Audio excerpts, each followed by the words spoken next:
Hey guys, the X-Men are a group of very well-known Marvel superheroes. During the 90s, they were practically the company's calling card and contributed greatly to setting the stage for the Marvel Cinematic Universe thanks to their series of films. Because of this, several X-Men characters became very famous.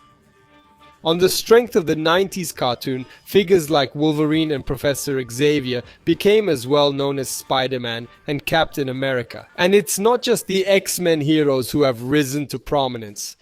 Today we're going to talk about the X-Men's most iconic villain, Magneto, the master of magnetism. Here are 7 fun facts about Magneto that you might not know. Number 7. Magneto lost to the Fantastic Four thanks to a wooden gun. Even though he's best known for his battles against the X-Men, Magneto has faced off against several other villainous heroes. That's partly because the character's been around since 1963, so it's only natural that he's run into other characters. It's pretty common to see Magneto going up against someone who uses metal weapons just to show off how strong he is. When Magneto faces off against the Avengers, for example, it's a chance to see him dealing with Iron Man, using Thor's hammer a couple of times, and even Captain America's shield in a new Fantastic Four from 1978 in the episode called Magneto's Menace. The team ends up being controlled by the master of magnetism, but Magneto's winning streak doesn't last long. Reed Richards comes up with a smart plan to beat him. He paints a wooden gun silver and tricks Magneto into thinking he can't control it. The plan works out in surprising ways, and Magneto has a breakdown when he thinks he might have lost his powers. 6. The death of Apocalypse. The Age of Apocalypse is one of the most popular X-Men stories. It unfolds in a parallel universe where Professor Xavier is killed by his time-traveling son Legion. In this reality, Apocalypse manages to dominate almost all of America. The X-Men, under the leadership of a heroic Magneto, are the main resistance against Apocalypse's rule and his threat to conquer the world. During the Age of Apocalypse, which was designed as a temporary crossover, the authors had liberty to eliminate any character. At the climax of the story, Magneto confronts Apocalypse in a memorable duel. After declaring that tyrants always fall, Magneto uses the technology of Apocalypse's base to forge an armor and confronts the villain with unmatched fury.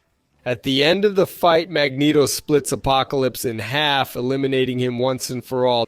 This showed that, contrary to what many believe, Apocalypse was not indestructible. 5. Welcome Die. The X-Men arcade game is a classic side-scrolling fighting game, the kind that only moves sideways. Released in 1992, it allowed fans to embody their favorite X-Men characters to battle the Sentinels. A curious detail is that there are versions of this arcade that support up to 6 players. Few know, but this game has its roots in an X-Men animated series that never made it past the pilot episode. In 1989, Marvel produced an episode of a new X-Men animated series that ultimately did not air. This pilot episode was eventually released separately as a film under the title X-Men: Pride of X-Men. Marvel, taking advantage of the fact that it had already been created, decided to use the design of the characters from the animation in the arcade game.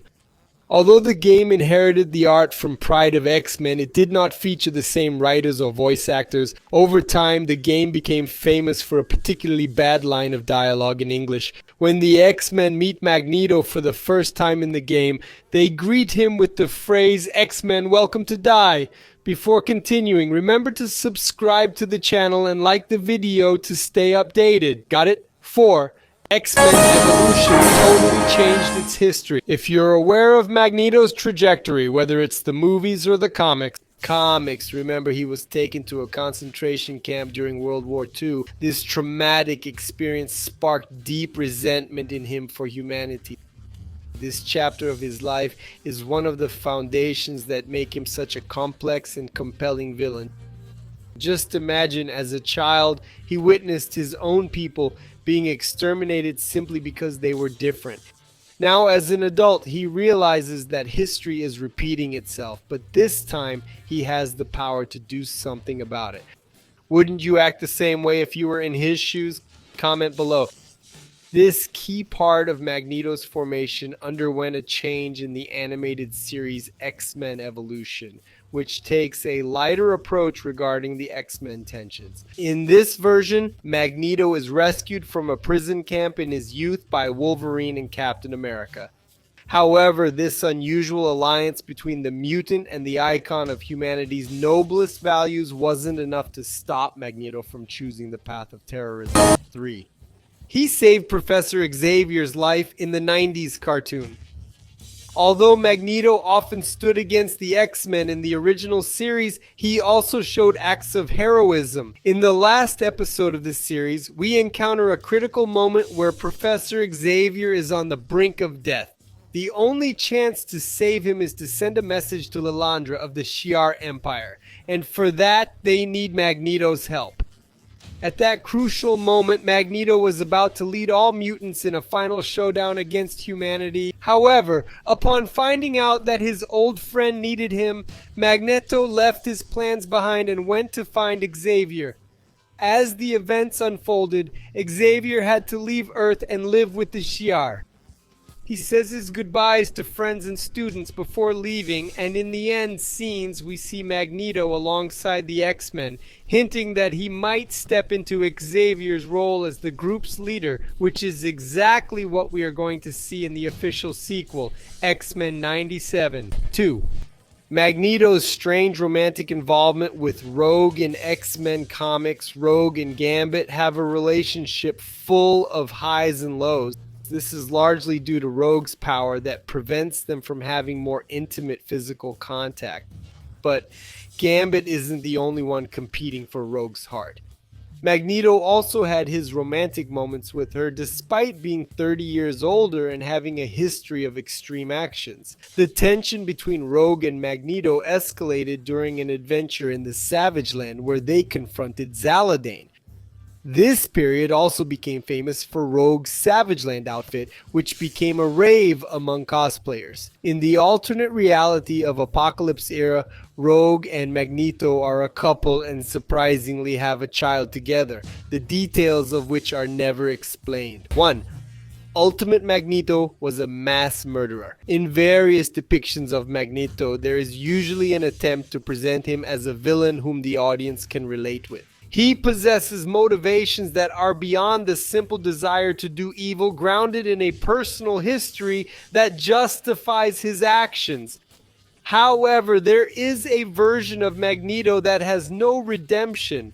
His portrayal in the Ultimate X-Men series positions him as one of the most heinous villains ever seen in comics. During the Ultimatum event, Magneto causes a global disaster by destabilizing the Earth's magnetic poles, resulting in a series of epic natural disasters. He also uses Madrox, the Multiple Man, as an army of suicide bombers. These actions result in the death of thousands of people, including several major characters from the Ultimate Universe. At the climax of this saga, a group of heroes who survived the chaos attack Magneto's stronghold, where he is finally defeated by Cyclops, who decapitates him with an energy blast. Leave your thoughts and questions in the comments. I'd love to discuss the video topics. See you in the next video. See you soon.